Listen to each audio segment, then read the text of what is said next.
Fala galera, sou o Alexandre Moraes, estou trazendo para vocês mais um vídeo, tá?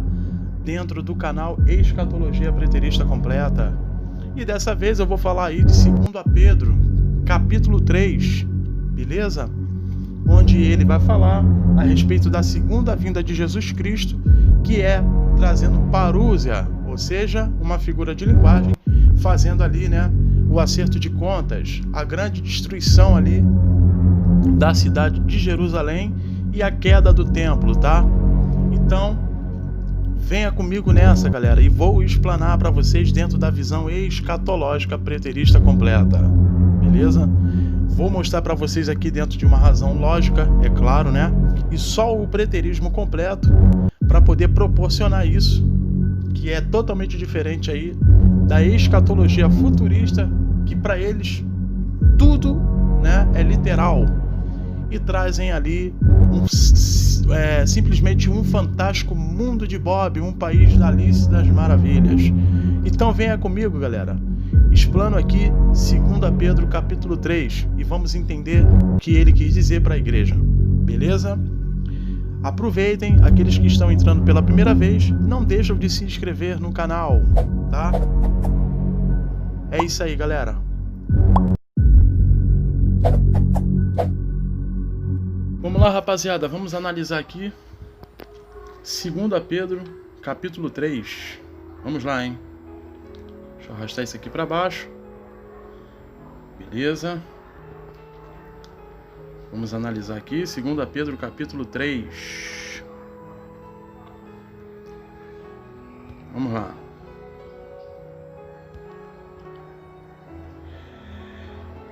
Pedro vai relatar aqui a respeito da segunda vinda, né, de Jesus Cristo, trazendo parúzia, que é a mesma coisa de trazer justiça e juízo, tá?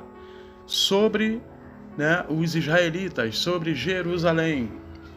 Então vamos analisar o que Pedro ele relata aqui para eles, tá? E ele vai dizer o seguinte: meus queridos amigos, esta é a segunda carta que estou escrevendo a vocês. Nessas 2 cartas procuro despertar pensamentos puros na mente de vocês, fazendo com que lembre dessas coisas. Quero que lembre das palavras ditas há muito tempo pelos santos profetas e do mandamento do nosso Senhor e Salvador, que foi dado a vocês por meio dos apóstolos que anunciaram o Evangelho a vocês, né? Percebe-se nitidamente aqui Pedro falando, né, alertando eles para que eles se lembrassem ali das palavras dos profetas, né? Pedro fala isso porque muitas coisas se cumpririam por meio deles mesmos, né? Que seria ali o cumprimento da sombra que se deu lá no Antigo Testamento por parte dos profetas, correto? Aí no 13 ele vai dizer: primeiro vocês precisam saber que nos últimos dias vão aparecer homens dominados pelas suas próprias paixões. Ponto. Eles vão zombar de vocês. Muitos aí dentro da escatologia futurista colocam como se isso estivesse acontecendo, se cumprindo nos dias de hoje, tá? Como se isso estivesse se cumprindo nos dias de hoje. Beleza? Mas isso aqui é óbvio que é um contexto do qual Pedro ele relata das coisas que iriam ainda acontecer, né, ali antes do ano 70. E por que eu falo isso com lógica, sem conjectura? Porque a gente pega aqui, por exemplo, 1 João, primeira epístola de João, capítulo 2, versículo 18, ele vai dizer: meus filhinhos, o fim está perto, né? Não tem como João está afirmando isso aqui por um tempo com mais de 2 milênios, ou há mais de 2020 anos. Não faria sentido. Aí depois ele vai dizer, ponto, vocês ouviram dizer que o inimigo de Cristo vem. Quem seria esse inimigo de Cristo? Seria o anticristo, o grande iníquo, né, que certamente chegaria lá para poder assolar Jerusalém, tá? Acabar com todos eles. Ponto. Pois agora, ou seja, naquela presente data ali de João, tá? Naqueles contemporâneos deles, naqueles que conviviam no mesmo período dele. Esse é o sentido aqui. Muitos inimigos de Cristo, ou seja, aqueles opositores, aqueles que se opuseram a respeito das boas novas de Jesus Cristo e os ensinamentos com relação aos apóstolos. Já tem aparecido, ou seja, na presente data de João, ele afirma aqui que já havia opositores ali, falsos profetas, aqueles que estavam se opondo à mensagem das boas novas de Jesus Cristo. Isso naquela época, né? E querem colocar, não, olha só, aí lê uma passagem isolada, olha só o que Pedro está relatando aqui, ó, e está acontecendo, já estamos no fim dos dias. Como se isso estivesse se cumprindo hoje, sendo que naquela época de João, naquela presente data dele ali, ele já afirmava que ali já era o fim dos tempos. Já era a última hora, já era o fim dos dias, né? E na presente data dele já tinha vários opositores ali com relação a Jesus Cristo. Aí depois ele vai dizer aqui, ó, e por isso sabemos que o fim está chegando. Ué, já estamos em 2020 e ainda vai chegar esse juízo, esse fim? Não faz sentido, né? Vamos continuar. 2 Pedro. Vamos lá, 2 Pedro.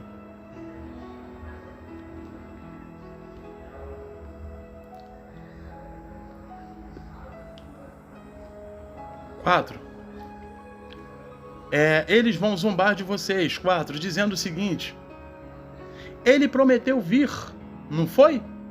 Onde está ele? Os nossos pais morreram e tudo continua do mesmo jeito que era desde a criação do mundo, tá?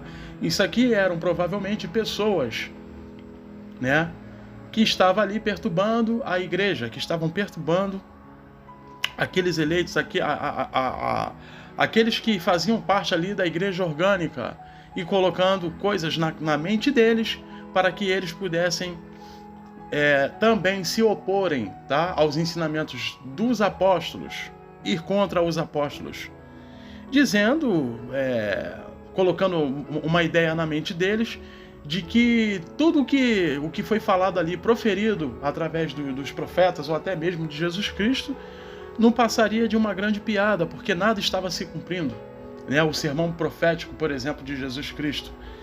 Então eles acharam que todas essas coisas deveriam acontecer bem antes ali do ano 70, bem antes de terminar um período de uma geração que se dá ali, o período de 40 anos, digamos assim. E o apóstolo Paulo, em 2 Tessalonicenses, né, como existia muitos ali na igreja de Tessalônica, colocando essas ideias doidas na mente dos discípulos, da igreja, o apóstolo Paulo simplesmente adverte a igreja que antes de vir o grande iníquo, né, e a manifestação da segunda vinda de Jesus Cristo, precisaria acontecer algumas coisas. E uma coisa primordial, olha só, antes de vir um grande juízo, é claro, o apóstolo Paulo ele vai dizer o seguinte: não se perturbem facilmente, nem fiquem assustados, se alguém afirmar que o dia do Senhor já chegou. Lembrando que a carta que o apóstolo Paulo escreve para a igreja de Tessalônica foi escrita aproximadamente ali entre ano 50 a 55 depois de Cristo, tá? Então, digamos que seja escrito a 50 depois de Cristo. Até o ano 70 teríamos mais 20 anos depois de Cristo. Teremos um período ainda, né, para poder vir aí essa grande manifestação. Aí ele vai dizer o seguinte: fiquem assustados se alguém afirmar que o dia do Senhor já chegou. Talvez, eu tô aqui, galera, ó. Talvez alguém diga que nós tenhamos afirmado isso enquanto profetizamos ou anunciamos o evangelho ou que escrevemos isso em alguma carta. Esse profetizávamos não é uma profecia com relação aos profetas da Taná, tá, galera? Esse tipo de profecia aqui significa proferir palavras. O sentido seria esse.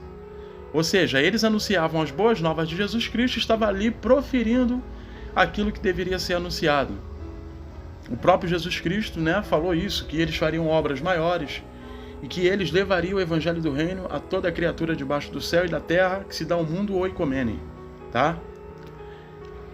Anunciávamos o evangelho, que escrevemos isso em alguma carta, né? O apóstolo Paulo está supondo que isso tenha acontecido, mas claro que não aconteceu, que a gente vai ver no contexto. 3. Não deixem que ninguém os engane com nada disso. Ponto. Pois antes desse dia, que dia? O grande juízo, né? A grande destruição de Jerusalém, a segunda vinda de Jesus Cristo trazendo parúzia, que é juízo e justiça, sobre este povo. Ele vai dizer o seguinte: terá de acontecer a revolta contra Deus. Que revolta seria essa? Vamos ver no contexto. E terá de aparecer o perverso, que está condenado aí para o inferno, ou seja, ter a ausência do Espírito de Deus, porque se denomina ali o filho da perdição. Aí ele vai dizer, 4, ele será contra tudo que as pessoas adoram. Que pessoas são essas? Ovelhas, né? Da casa de Israel, os eleitos, aqueles que aceitariam certamente a palavra de Jesus Cristo. E contra tudo que eles acham que é divino. Ponto. Ele vai se colocar acima de todos e até mesmo vai entrar e assentar-se sobre o templo de Deus e afirmar que é Deus, tá? E isso por que ele faria? Por que ele agiria dessa forma? Porque o templo estaria de pé, Jerusalém ainda seria ali existente. Então esse perverso certamente é um homem que se dá ali Vespasiano junto com o general Tito, que foi o grande Nico, né, ali no ano 70, e que fez realmente isso aí. Inclusive matando todos os sacerdotes e aniquilando todos aqueles que estavam lá a fio da espada. Correto? Afirmar que é o próprio Deus, né? Por acaso vocês não lembram que eu lhes disse tudo isso quando estava com vocês?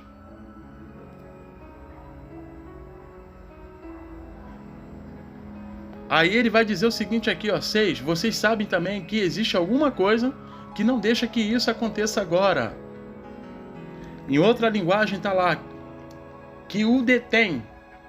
E quem era que fazia isso? Era o próprio Deus, que detinha o grande Satanás, que prendia ele durante todo esse período, para que se cumprisse ali as Escrituras, antes da grande manifestação dele. Porém, no tempo certo, olha aqui, ó, o perverso aparecerá, que é o grande Nico, o anticristo.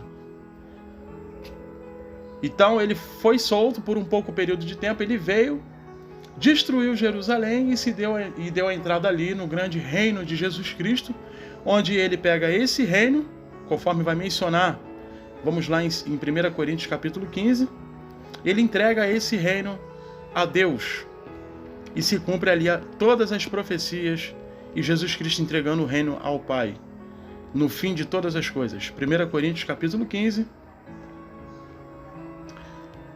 Deixa eu ver onde que tá, vamos lá.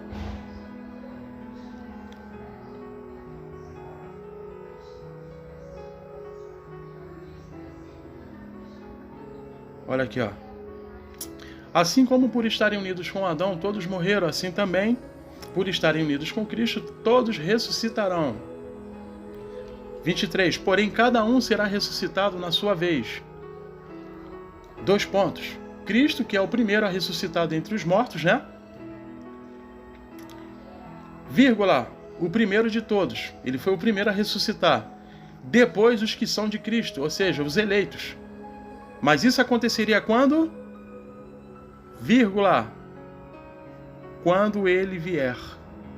Então todos estariam ali dormindo, esperando o grande juízo, a grande parúzia de Jesus Cristo trazendo juízo e justiça, se cumprindo todas as profecias para todos os seus eleitos, todos aqueles que foram chamados, ressuscitarem e irem morar com Jesus Cristo na Nova Jerusalém.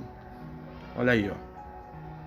Aí, após isso, o que aconteceria? Depois que isso acontecesse,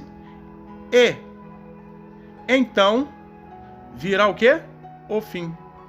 Que fim é esse? O fim do mundo deles, não é o fim do planeta Terra e do mundo cosmos. Porque senão iria entrar em contradição com o próprio Salomão, porque o próprio Salomão vai falar que geração vai, geração vem, e o planeta Terra, o mundo cosmos, permanece para sempre. Correto? Aí depois Jesus Cristo vai dizer aqui, ó. Ponto. Cristo destruirá todos os governos espirituais. Todos os governos espirituais seriam destruídos. Por quê? Porque seria estabelecido de uma vez por todas o reinado ali de Deus. Jesus Cristo sendo um como o próprio Deus, né? Porque ele ali é a palavra do próprio Deus. E o reino de Deus se estabelecer de forma eterna, acima de toda a criatura, de todos os homens, de todo o mundo. Se cumprindo ali, né? Daniel capítulo 2, a pedra que cai sobre a estátua do rei Nabucodonosor, onde o reino do Messias destrói todos os reinados. Mas isso de forma literal? Claro que não, porque Jesus Cristo nunca pegou numa espada para matar ninguém. Então seria ali o reinado espiritual sobre todos os principados e potestades, todas as autoridades e poderes. E após isso, ele faria o quê? E entregará o reino a Deus. Ou seja, o reino milenar dele, aquele que ele reinava aqui com os discípulos, enquanto o tabernáculo estava com eles aqui na terra, de forma digamos assim, reinando com eles aqui, enquanto eles anunciavam as boas novas, enquanto eles pregavam o evangelho, né, sobre todas as criaturas, debaixo de um mundo oicomene, se cumprindo ali a profecia no ano 70, a queda de Jerusalém, ele levaria a sua igreja, todos iriam com ele, né, todos aqueles que foram predestinados à salvação. E após isso ele faz o quê? Dá o checkmate entregando o reino ao próprio Eterno, o Pai. 25, para fechar. Pois Cristo tem de reinar até que Deus faça com que ele domine todos os inimigos. Quem são esses inimigos? Todos os opositores. E quem é o maior inimigo de Cristo? Aquele que se prostituiu. Porque, na verdade, o Império Romano foi só uma ferramenta para poder destruir a prostituta, Jerusalém. Então, quem foi o maior inimigo de Jesus Cristo aqui? Israel. Aquela que se prostituiu e que matou ele. Não só ele, como todos os seus apóstolos. Incitando o Império Romano a todo momento. Aí no 26 ele dá o checkmate, onde ele vai dizer o seguinte: o último inimigo que será destruído é a morte. E quando que a morte seria destruída? Quando? É após a crucificação dele na cruz? Claro que não. Claro que não. A morte só seria destruída, só seria aniquilada de uma vez por todas após a consumação do grande século no ano 70. É onde se cumpre ali o que o apóstolo Paulo menciona em 2 Coríntios capítulo 5.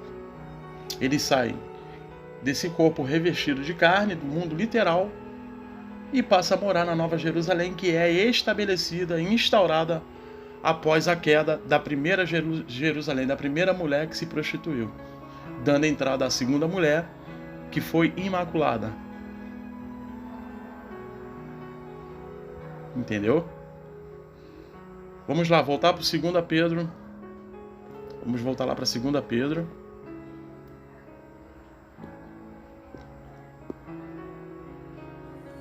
Três.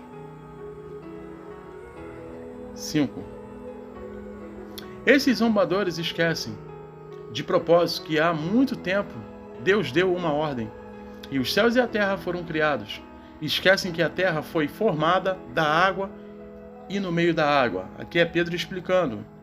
E também que pela água do dilúvio o mundo antigo foi destruído. Lembrando, galera, que esse mundo que foi destruído pelo dilúvio Não poderia ter sido um mundo cosmos, tá, galera? Seria uma aberração, seria uma tremenda de uma contradição. E inclusive essa história da Arca de Noé é uma das evidências, né, mais refutadas com relação aí ao ateísmo, tá? Um ateu jamais vai conseguir encontrar uma lógica nisso aí. Não faria sentido.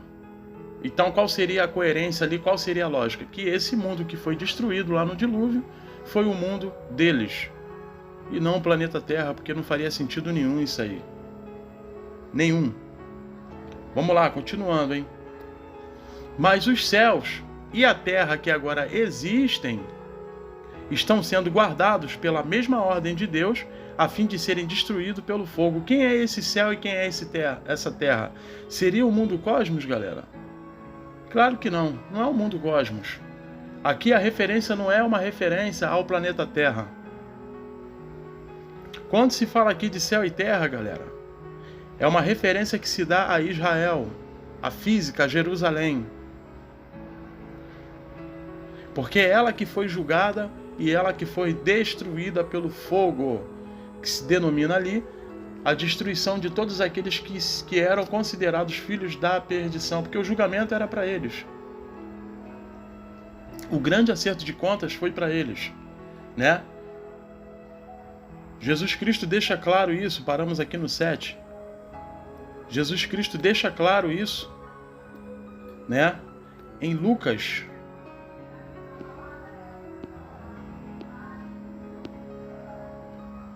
Em Lucas capítulo 19.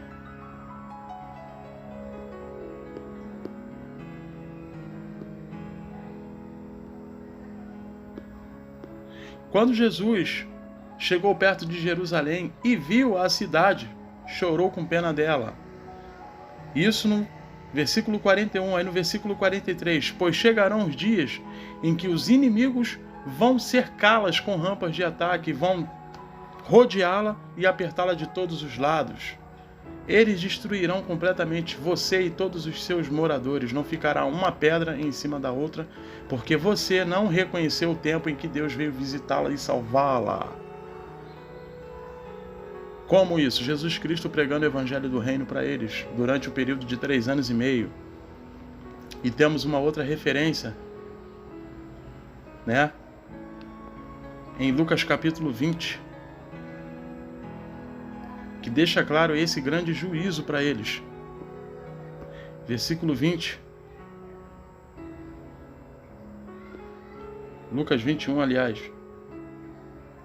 Versículo 20. Jesus disse ainda: quando vocês ouvirem a cidade de Jerusalém cercada por exércitos, fiquem sabendo que logo ela será destruída. Por quem? Pelo Império Romano, que foi um dos maiores opositores ali deles. Que foi o maior opositor, né? Para dizer a verdade. Agora olha o 22, ó, o grande acerto de conta. Porque aqueles dias serão o dia do castigo. Que dia do castigo é esse? O dia do grande juízo sobre todos eles. Então não seria, galera, não faria sentido esse grande juízo, o grande julgamento ser para um mundo cosmos.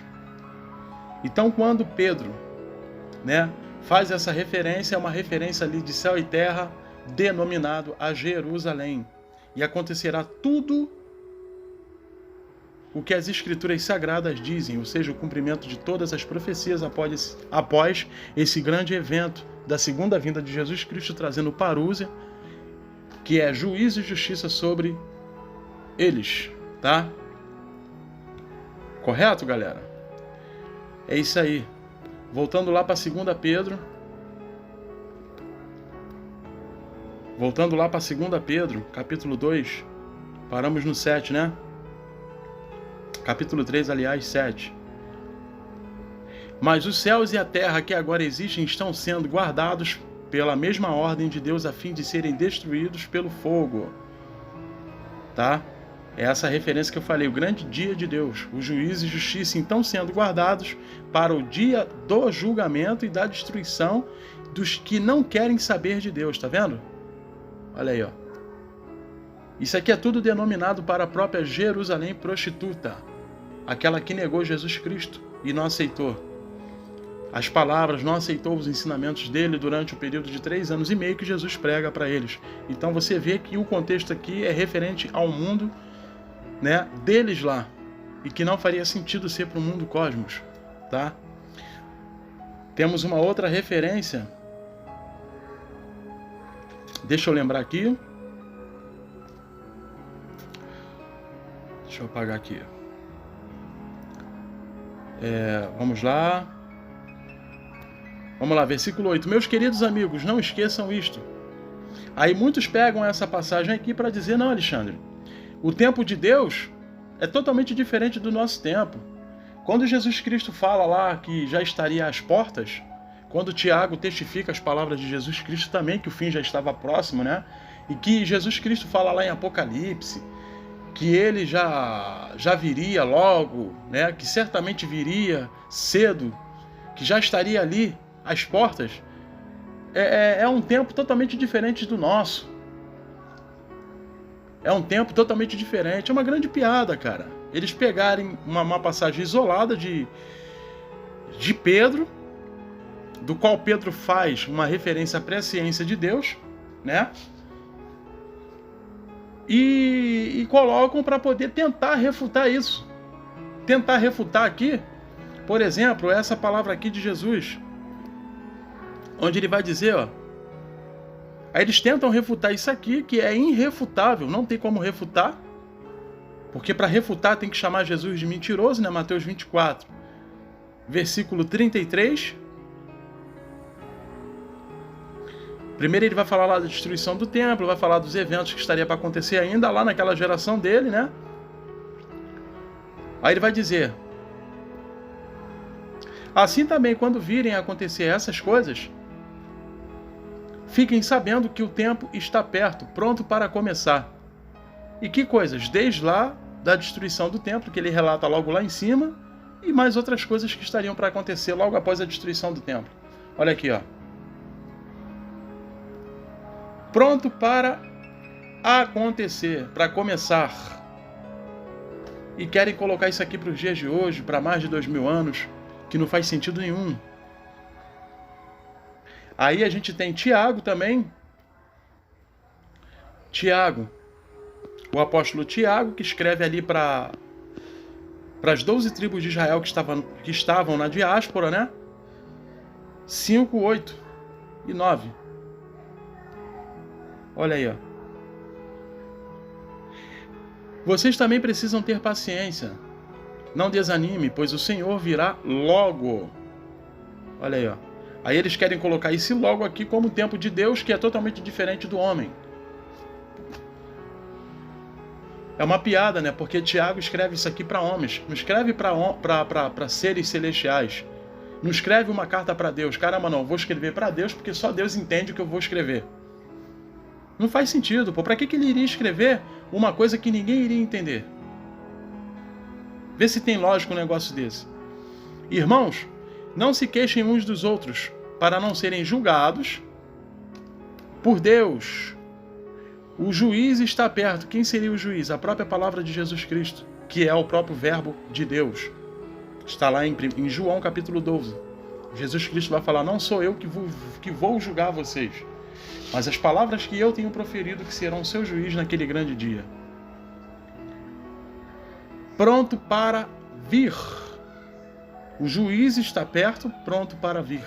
E como que vai trazer isso para os dias de hoje? Se é uma carta que o apóstolo Tiago escreve para as 12 tribos que estavam na diáspora, não foi uma coisa escrita para Deus. Porque só Deus é que pode entender. Isso não faz sentido. Para que Tiago iria escrever isso para homens se eles não pudessem entender? Né? Não tem lógica.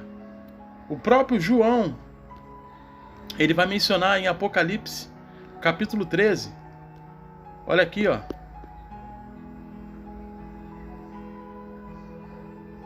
Para que João vai escrever isso aqui se o Apocalipse foi escrito para Deus? Só para Deus entender para que ele vai escrever isso, ó. Isso exige sabedoria. Quem é inteligente pode Ou seja, tem condições de fazer o quê? De descobrir o que é o número do monstro. O que o número do monstro quer dizer que é o número 666.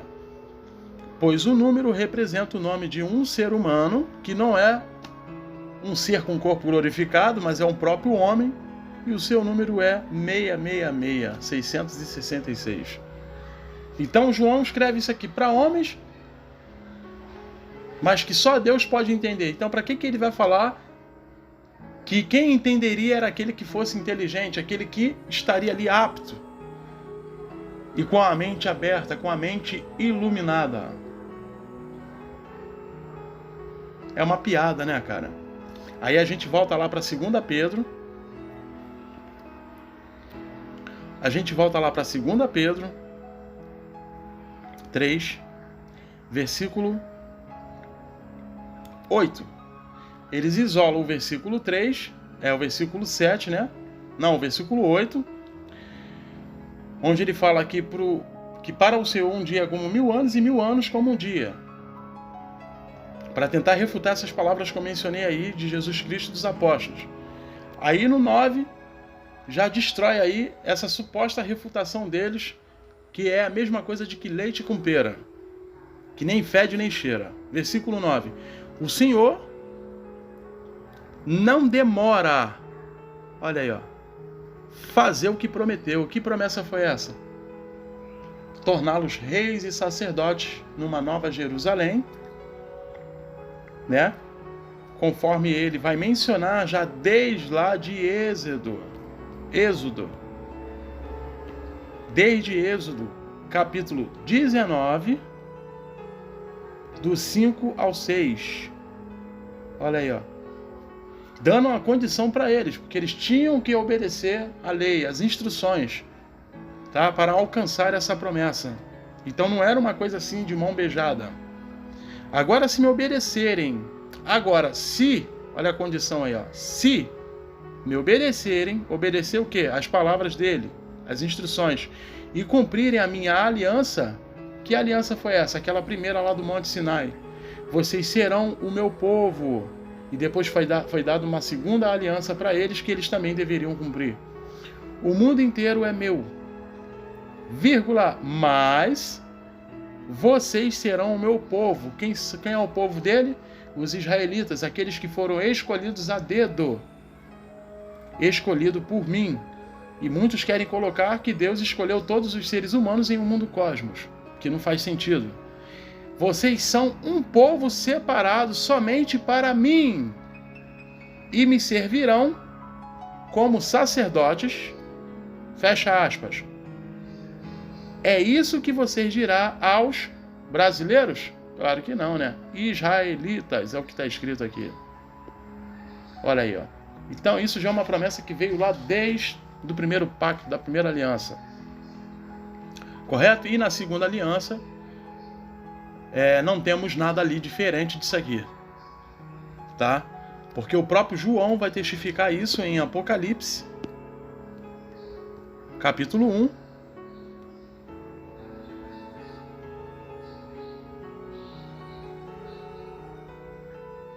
Olha aqui, ó. Versículo... Vamos lá. E da parte de Jesus Cristo, a testemunha fiel. Ele é o primeiro filho que foi ressuscitado e que governa os reis do mundo inteiro. Por que ele fala que Jesus é o primeiro filho? Porque é o anjo mais importante, o mensageiro mais importante de todos eles. Tá? Embora todos, né, fossem considerados ali, todos os discípulos, apóstolos, fossem considerados também filhos de Deus. Mas Jesus foi o mais importante de todos eles, conforme vai relatar lá em Hebreus capítulo 1, que foi ressuscitado e que governa os reis do mundo inteiro. Ele nos ama e pela sua morte na cruz nos livrou dos nossos pecados. De que forma isso aqui? Estabelecendo a graça, que é dando ali a oportunidade do Espírito de Deus na mente deles.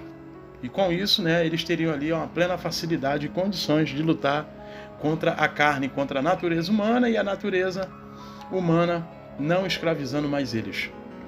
Aí depois ele vai falar, e fez de nós um reino de sacerdotes, se cumprindo ali, né, uma das promessas de Êxodo, capítulo 19, a fim de servirmos ao seu Deus e Pai. Aonde que seria isso? Na Nova Jerusalém, claro. A Jesus Cristo sejam dados a glória e o poder para todo sempre. Amém. Vamos voltar lá para 2 João, 2 Pedro, aliás, né? Vamos lá, 2 Pedro 3, parei no 9, né? O Senhor não demora a fazer o que prometeu, ou seja, ele não retarda, tá? Em outra linguagem tá assim. Mas muitos não. Isso aí é o tempo de Deus, não o nosso tempo. É uma piada, cara. Isso aqui foi escrito para homens. E se ele não demora a se cumprir com a sua promessa, já se passaram mais de 2000 anos. Olha só como é que é bizarro e não faz sentido nenhum, cara, dentro da escatologia futurista, de merda que eles pregam aí, que eles colocam aí.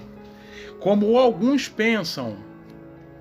Pelo contrário, ele tem paciência com vocês porque não quer que ninguém seja destruído. Esse ninguém é quem, galera? É toda a humanidade? Claro que não. Todos os eleitos, todos aqueles que foram escolhidos por ele, tá? A gente vai ver aqui 2 passagens que vai testificar isso.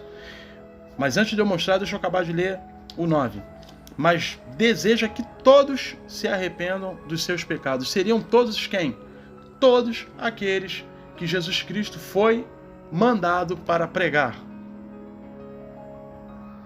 Né? Mas que certamente ele, o próprio Jesus Cristo, não escolheria todos. Tá? A gente tem uma parábola primeiro em Mateus capítulo 22, que Jesus Cristo vai mencionar isso, que seria uma tremenda de uma contradição se Jesus Cristo viesse para toda a humanidade, tá? Olha aí, ó, Mateus capítulo 22,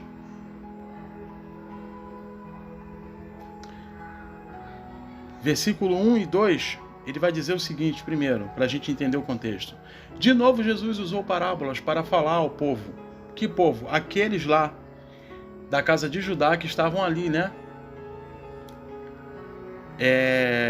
No período dele, naquela época dele lá. E ele disse o seguinte: o reino do céu é como um rei que preparou uma festa de casamento para o seu filho. Agora ele vai utilizar da parábola. Muitos conhecem essa parábola, tá?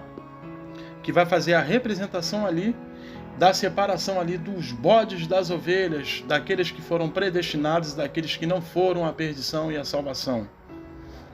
Então ele utiliza essa parábola, ele fala dessa parábola simplesmente para enfatizar daqueles que seriam aceitos e salvos, e que entrariam ali na Nova Jerusalém, e daqueles que seriam rejeitados e teriam ali a morte espiritual, ou seja, iriam para o inferno, desceriam à sepultura, tá? Essa é a referência da parábola. Aí ele vai mencionar o seguinte, vamos ler aqui 11 e 13, 11, 12 e 13, ele vai dizer o seguinte, vai finalizar. Deixa eu ver, acho que tem mais 14. Vamos lá, 12, 13, 14. Olha aí, ó. Quando o rei entrou para ver os convidados, notou o homem que não estava usando roupas de festas e perguntou: amigo, como é que você entrou aqui sem roupas de festa? Mas o homem não respondeu nada. Isso aqui qual é essa referência aqui que Jesus Cristo faz? É justamente daqueles que jamais iriam entender as palavras dele, que estaria ali completamente fora de tudo aquilo que Jesus Cristo propôs, né, com relação ao reino espiritual. E jamais eles conseguiriam entender, tá? Todos aqueles que eram filhos da perdição. Então essa é a referência desse homem que entra lá e simplesmente está lá como um intruso, como alguém que não foi chamado. Beleza? Aí ele vai finalizar. Mas o homem não respondeu nada. Então o rei disse aos empregados: amarrem aos pés e as mãos deste homem e os joguem fora na escuridão. Isso aqui é uma referência do próprio Jesus Cristo fazendo a rejeição daqueles, né, que estavam ali, entre aspas, achando que estava fazendo a vontade de Deus, mas estavam ali fazendo tudo o contrário. Jesus Cristo vai mencionar isso numa outra passagem que eu vou colocar aqui. Aí ele vai chorar e ranger os dentes. desespero. E Jesus terminou dizendo: pois muitos são convidados, ou seja, chamados, mas poucos são escolhidos. Por que isso? Porque na verdade não era ninguém ali que iria aceitar Jesus Cristo. Na verdade, o próprio Deus é que escolhe e chama eles, porque já eram espirituais e os próprios filhos.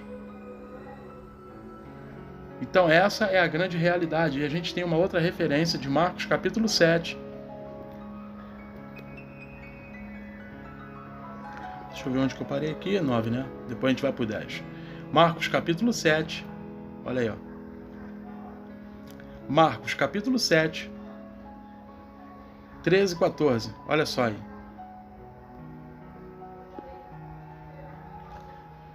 Assim vocês desprezam a palavra de Deus, trocando-a por ensinamentos que passam de pais para filhos. E vocês fazem muitas coisas como estas. Jesus chamou outra vez a multidão e disse o seguinte: escutem todos o que eu vou dizer e entendam. Peraí. Não é Marcos não, galera. É Mateus, tá? Eu li errado. É Mateus capítulo 7, 13 e 14. Vamos lá. Desculpa aí, galera. 13 e 14, hein? Vamos lá. Olha só, hein? Entre pela porta estreita, porque a porta larga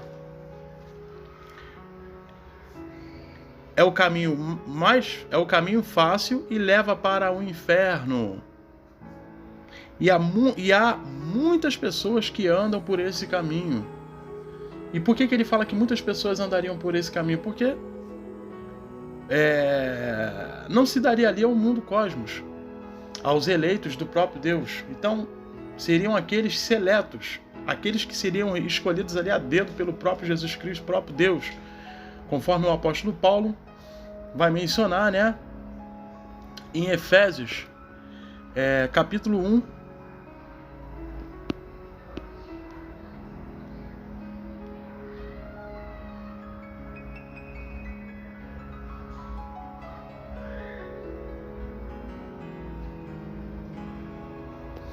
capítulo 1, versículo 4.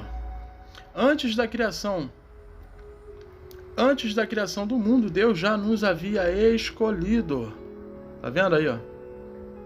Para sermos dele por meio da nossa união com Jesus Cristo, a fim de pertencermos somente a Deus e nos apresentarmos diante dele sem culpa por causa do seu amor por nós. Olha aí, ó. E que se daria ali a predestinação de todos eles, galera. Aí a gente volta lá para 2 Pedro, para Marcos, aliás, 7, né? Mateus 7. Não, Mateus 7 eu já li. Aí a gente vai em uma outra referência também, que está em Mateus 7, ainda no 7. Olha aqui, ó. 21, 23, ó. Não é toda pessoa que me chama de Senhor, Senhor, que entra lá no reino do céu. Olha a seleção de Jesus Cristo aqui, ó. Mas somente quem faz a vontade do meu Pai que está no céu. Quem somente faria isso? Somente os eleitos de Jesus Cristo e aqueles que foram chamados. No 22 ele vai fazer outra referência, olha só. Ele vai dizer, ó. Quando aquele dia chegar, que dia é esse? O grande juízo. Muitas pessoas vão me dizer o seguinte: Senhor, Senhor, pelo poder do seu nome, anunciamos a mensagem de Deus e pelo seu nome expulsamos demônios e fizemos muitos milagres. Mas ele vai dizer o seguinte: então eu direi claramente a essas pessoas: eu nunca conheci vocês. É óbvio que eles não teriam feito esses prodígios, né? É óbvio. Isso aqui é só uma... Como que eu posso dizer? Isso aqui é só uma força de expressão de Jesus Cristo, porque não faria sentido. Porque só quem faria esses prodígios, todos os sinais e maravilhas, são os eleitos, os filhos, que teriam essa autoridade. Então não faria sentido.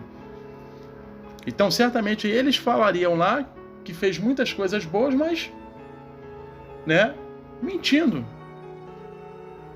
Para poder, digamos assim, vamos ver se cola.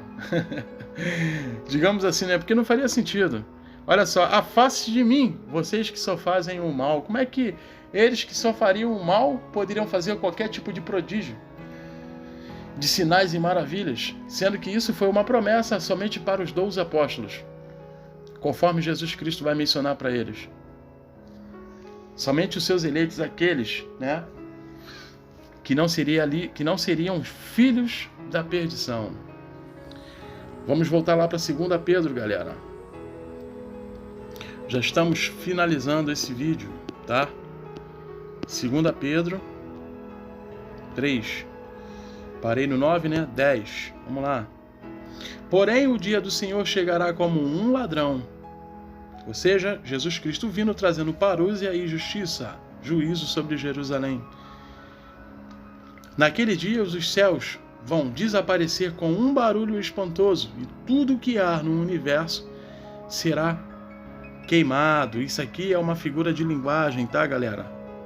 Isso aqui não foi literal, porque não faria sentido. O planeta Terra continua aí até os dias de hoje. Todas as coisas estão aí. A gente tem ali numa das parábolas de Jesus Cristo que ele vai afirmar que a estrela cai do céu e tem estrela que é maior do que o planeta Terra. E como que isso seria de forma literal? Não teria lógica. A Terra e tudo que existe nela vão sumir. Que referência é essa que Jesus Cristo faz? Que referência é essa? A gente, por exemplo, vai lá em Apocalipse. Olha só. Apocalipse, capítulo 22. João vai mencionar a entrada da Nova Jerusalém, que se dá ali após a destruição da primeira no ano 70. Olha só. Deixa eu pegar aqui. O anjo também me mostrou o rio da água da vida, brilhante como cristal, que sai do trono de Deus e do Cordeiro e que passa no meio da... Cadê? Não, peraí. É Apocalipse 21, galera. Foi mal. 21. Olha aqui, ó. Então vi um novo céu e uma nova terra se cumprindo ali, né? Uma das palavras de Isaías. Se eu não me engano, está lá em Isaías capítulo 2, Isaías 65. Se eu não me engano, também Isaías 66. Temos essa referência do novo céu e nova terra, que também não seria o mundo literal, como pregam aí, né, os testemunhas de Jeová. Tá? Eles colocam como se Jesus Cristo viesse aqui para fazer um reinado de forma literal aqui nesse planeta Terra, acabando com esse mundo corrupto e instaurando um novo mundo físico de forma perfeita. Ou seja, criança batendo papo com leão de forma literal. Como isso? Cordeiro andando no meio de... junto com os lobos. Vaca andando no meio de lobos. No meio de leão, comendo capim junto com o leão. As pessoas pisando em serpentes e essas serpentes não picando as pessoas. Como isso de forma literal? Não faz sentido, não tem lógica. Olha só. O primeiro céu e a primeira terra desapareceram. Que referência é essa? É a antiga Jerusalém, a prostituta. E o mar sumiu. E vi a cidade santa que entraria após a primeira. A primeira é destruída e entra a nova Jerusalém, que é a segunda mulher. Aquela que é perfeita e imaculada. Que descia do céu. Ela vinha de Deus, enfeitada e preparada, vestida como uma noiva que vai se encontrar com um noivo, que é Jesus Cristo. E quem é essa nova Jerusalém? A própria igreja, que substituiria ali a antiga Jerusalém. Então a gente tem uma outra referência de Jesus Cristo que vai fazer menção também, céu e terra, ao mundo deles ali habitado. Jerusalém sendo subjugada pelo próprio Império Romano, tá? Que está em Mateus, capítulo 5.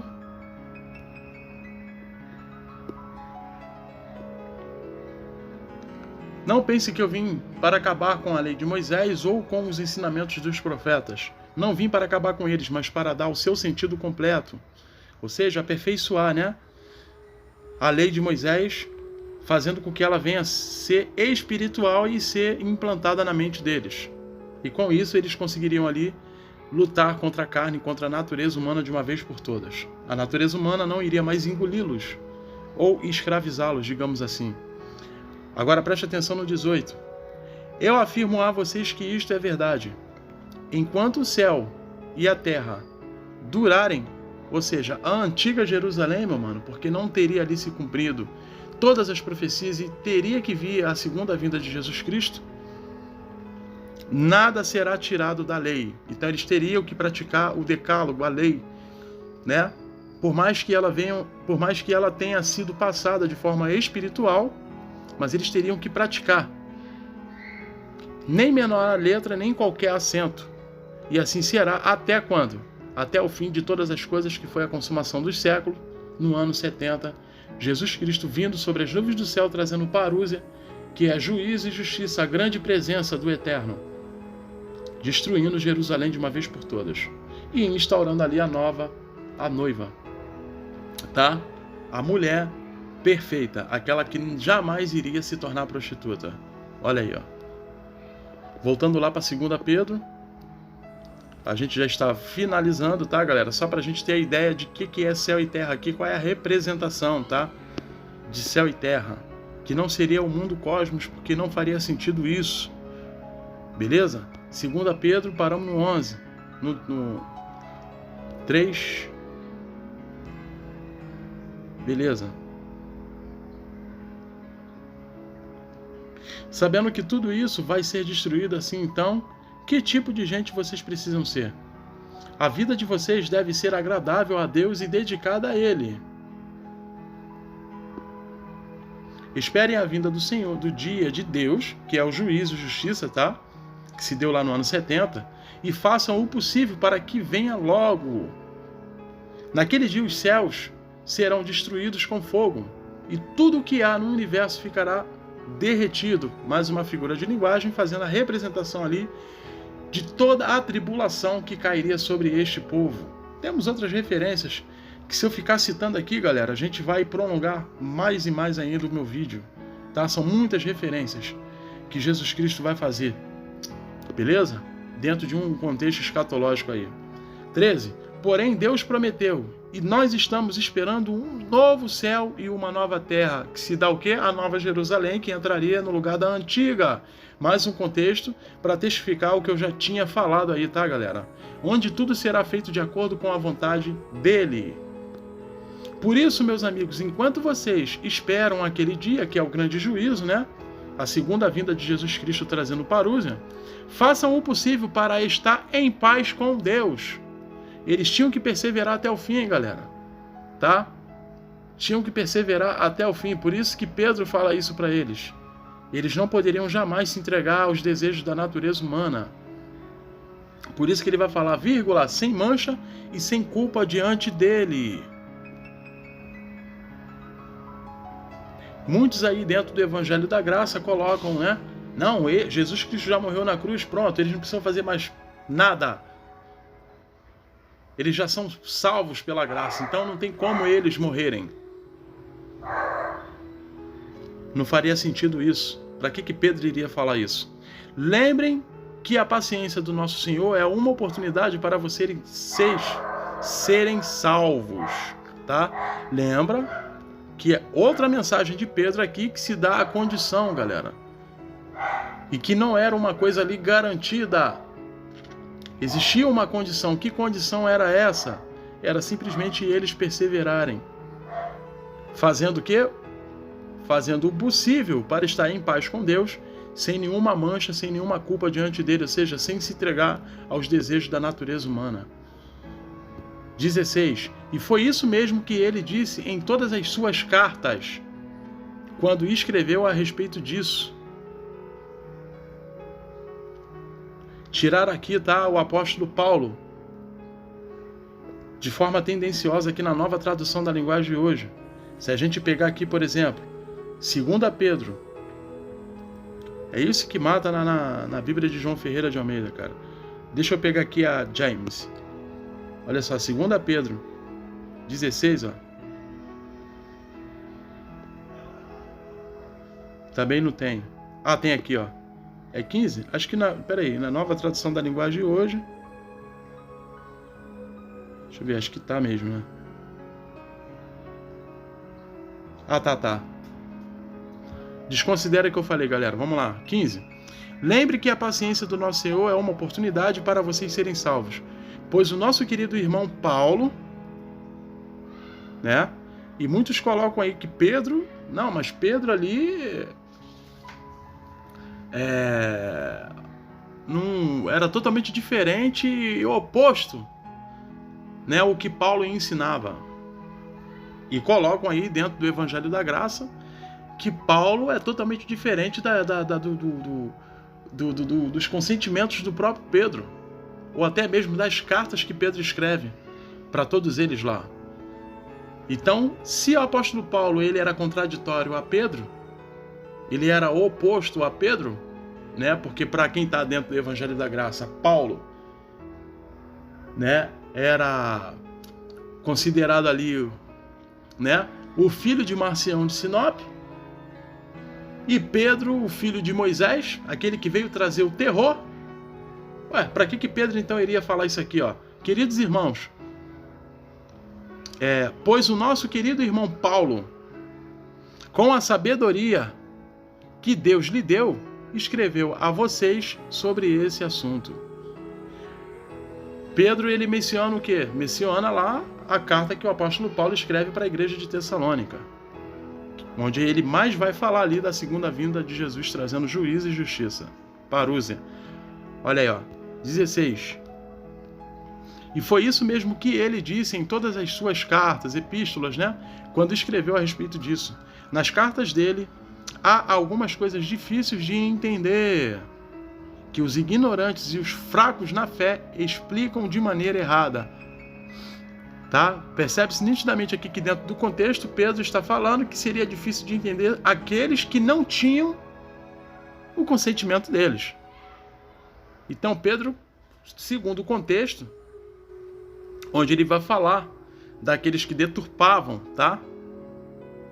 Que eram ignorantes e fracos na fé, que deturpavam de maneira errada, como fazem também com outras partes das escrituras sagradas, ou seja, da Taná e da Torá.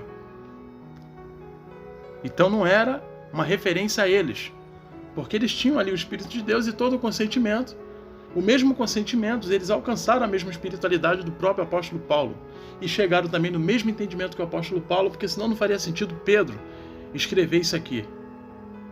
E assim, eles causam a sua própria destruição.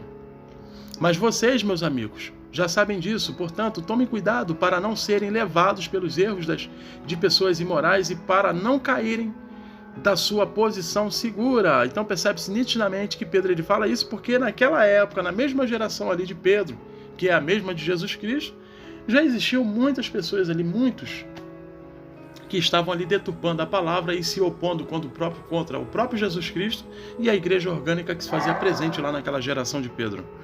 Olha aí, ó, 18. Finalizando aqui, galera. Porém, continuem a crescer na graça e no conhecimento do nosso Senhor e Salvador Jesus Cristo. Glória a Ele, agora e para sempre. Amém.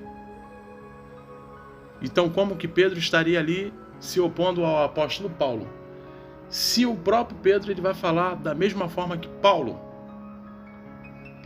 e dentro do consentimento do próprio apóstolo Paulo, em 2 Pedro capítulo 3.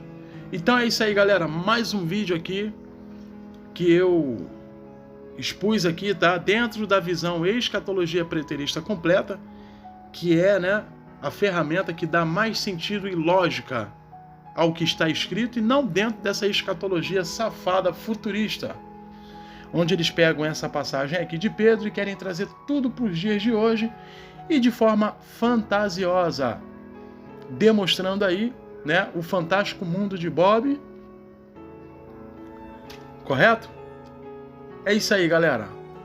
Mais um vídeo. Quem está entrando no meu canal pela primeira vez, seja bem-vindo, tá? Para mim é uma satisfação.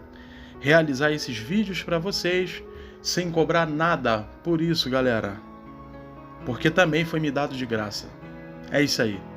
E aproveitem e se inscrevam no canal. Estou postando vídeos aí todas as semanas, tá? Até o próximo vídeo. Um grande abraço a todos. Fui!